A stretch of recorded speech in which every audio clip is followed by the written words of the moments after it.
If you're looking for a therapist or are wondering if your current therapist is a good fit, I've got 3 more things for you to consider. I'm Dr. Suzanne Manser. I'm a clinical psychologist and I've been a therapist for over 25 years. I love talking about this stuff. It's important to know that there are all kinds of ways to be a good therapist. There are also all kinds of ways to be a not so good therapist. I'm here to point out the orange and red flags.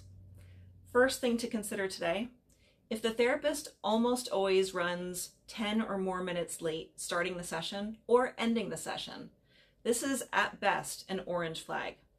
It suggests that the therapist may not be good at holding appropriate boundaries and may not be good at keeping the patient's needs front and center.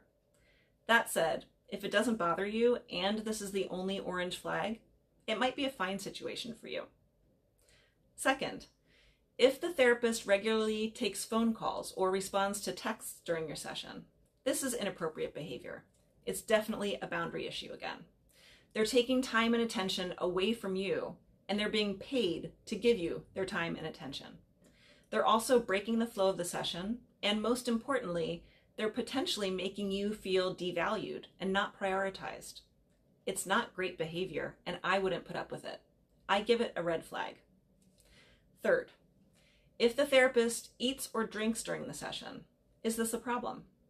It largely depends on whether it's distracting to them and or to you. So if the therapist is eating a whole meal or eating a crinkly, crunchy bag of chips, it's probably going to be distracting. If the therapist takes occasional sips of, a can of wild cherry Pepsi, that's reasonable.